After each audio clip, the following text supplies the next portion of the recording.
All right, today we're diving into the wild life of one of history's most brilliant and, let's be honest, shocking minds, the philosopher Diogenes. This is a guy who lived in a clay pot, publicly heckled Plato, and stared down the most powerful man in the world without blinking. So how on earth did this man, who had literally nothing, become such a legend? Well, let's get into it. We have to start right here with this quote, because it's the whole mystery in a nutshell. This was said by Alexander the Great, a guy who conquered most of the known world before he even turned 30. So why in the world would he say that if he couldn't be himself? He'd want to be a homeless philosopher with nothing to his name. It just doesn't make sense, right? I mean, you just can't get more opposite than these two.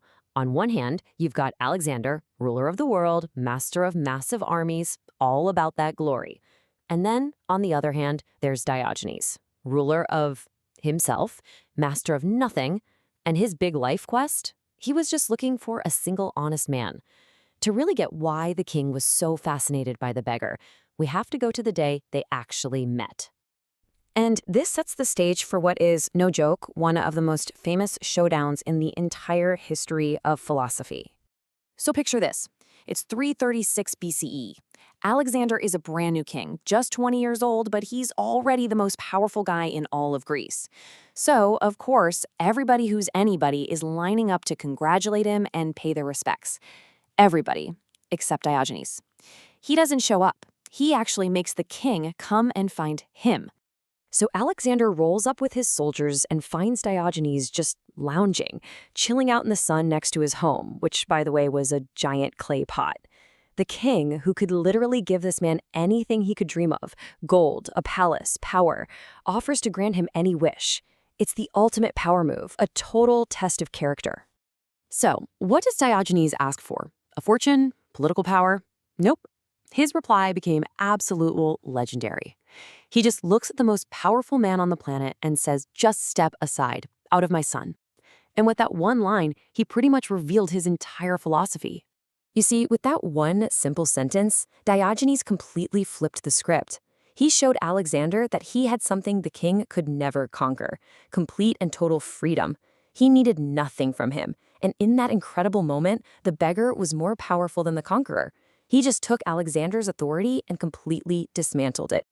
So who was this guy, really? Well, a quick look at his life tells you a lot. He was born around 410 BCE, got exiled from his hometown, and basically showed up in Athens as a total outsider. And that outsider status is key to his whole deal.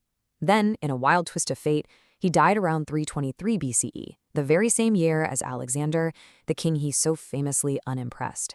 But here's the thing about Diogenes.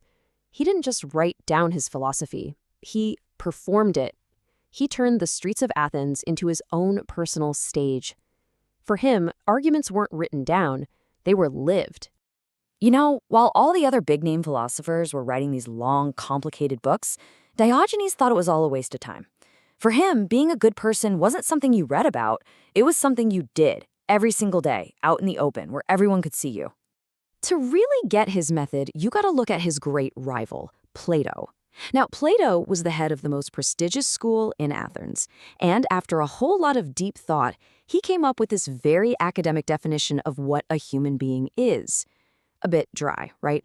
Well, Diogenes certainly thought so, and he wasn't about to write a long, boring essay to argue the point. Oh no, he had a much, much better idea. Get this, he takes a chicken, plucks all its feathers off, and marches right into Plato's fancy academy. He holds up the poor bird and shouts, "This here is Plato's man." It's hilarious, but it's also a devastatingly smart critique. It showed just how absurd these abstract definitions can be when they smack into reality. The story goes that Plato was so embarrassed, he had to add "with broad nails" to his definition. And he pulled stunts like this all the time. One time, another philosopher tried to argue with logic that movement was impossible. Diogenes' response? He didn't say a word. He just got up and started walking around. Action was always his argument. Now, this radical, in-your-face approach to philosophy earned him a specific nickname, one that would come to define the entire movement he created. They called him a cynic. The word comes from the Greek kynikos, which means dog-like. And yeah, it was definitely supposed to be an insult, most likely first thrown at him by Plato. But Diogenes? He didn't just accept the label, he absolutely embraced it. When someone asked him why he was called a dog, he shot back with this perfect reply. He said he wags his tail for people who are kind, barks at those who aren't, and he's not afraid to bite the corrupt and powerful. For Diogenes, a dog was the perfect model for how to live, naturally and without any shame. And that really gets us to the core of his philosophy. Cynicism was all about stripping life down to the bare essentials. It meant rejecting all of society's made-up rules about manners and property. It meant practicing brutal honesty. And the ultimate goal? To achieve true freedom by needing absolutely nothing you can't get for yourself. All his shocking public acts, they weren't madness. They were deliberate philosophical statements. And he lived these ideas to the absolute extreme. His home was a pithos, basically a giant ceramic storage jar. He ate the cheapest food he could find.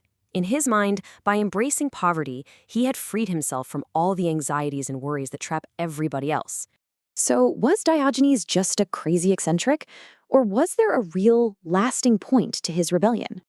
Oh, his ideas had a massive impact. The Stoics, one of the most important schools of philosophy ever, drew heavily on his ideas of self-sufficiency. His focus on a simple, ethical life really resonated with early Christians, and his constant questioning of authority made him a hero for later rebels like Nietzsche. On top of all that, he became one of the first recorded critics of slavery in history, which was a truly revolutionary idea at the time. But his real legacy is the challenge he presents to us, right here and right now. His life is like a mirror. It forces us to ask ourselves, what do we really need to be happy? What rules do we follow just because we're told to? And what does it actually mean to be free? I mean, really think about it. Our careers, our possessions, our social media lives, our manners, how much of our lives are just dictated by conventions we never ever stop to really examine? That is the uncomfortable, brilliant question that Diogenes left for us to wrestle with. This whole explainer drew on Inger N.I. Kuin's fantastic book, Diogenes, The Rebellious Life and Revolutionary Philosophy of the Original Cynic. Thanks so much for tuning in.